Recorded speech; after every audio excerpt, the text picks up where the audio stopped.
Hi, this is Swapnil Bharti, your host, and we are here at KubeCon in Seattle. And today we have with us Radhesh Menon, CMO of Robin Systems. So first of all, thanks for coming to the show. Thank you. Great to be back again in your show. Yeah, great to have you back. So we are here at KubeCon, and the crowd is amazing. It's fantastic. The bus has been, what the numbers say, something like 8,000 attendees, and I even heard that there are 2,000 people on waiting list, right? So this is fantastic. It's incredible. So what has been your observation so far when you meet a lot of partners, customers, competitors? Yeah, in many ways, I'm reminded of, the early days of OpenStack in a good way, if you will, right?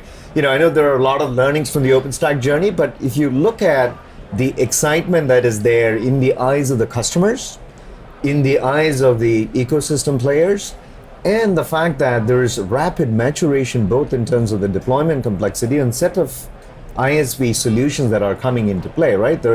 If you look at security as a key area of focus. Why are we talking about security? Because now we are getting past the ability of Kubernetes to be that infrastructure management fabric to be in production, in mainstream, right?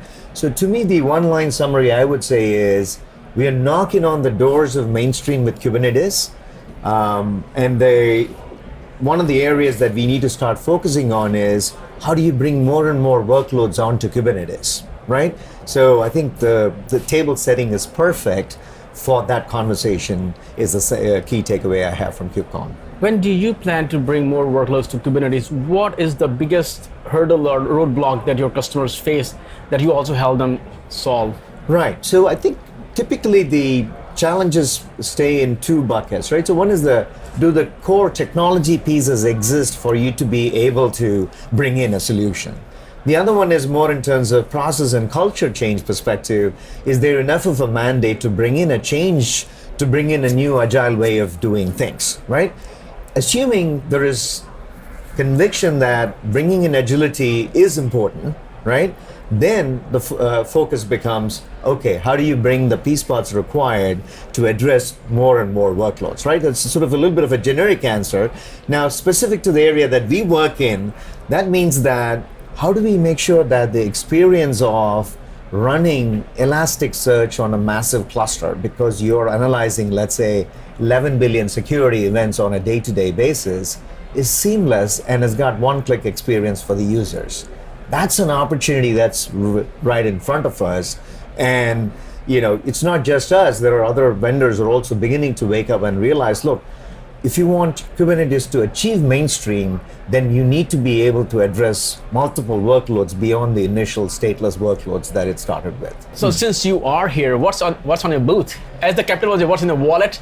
So what's in your booth? That's an excellent question, right? So when we say that you can run containerized Oracle. In fact, we have a customer with 400 Oracle RAC implementation on a Robin platform running Oracle RAC as a service internally, right? It's one of the travel majors. I wish I could name them. What at the booth we are showcasing is, what is the technology behind that?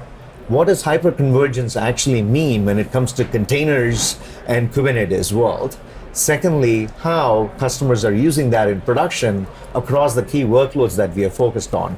Traditional databases to relational MySQL, NoSQL databases, as well as big data, Hadoop, and then the increasingly focused efforts around Elasticsearch and Kafka and things like that around AI ML, right? The entire gamut, you can come and take a look at our booth. Awesome. Thank you again, Radhesh, for talking to us today. And as usual, we'll talk again, but not this year, next year. Look forward to it. Thank Cheers. you.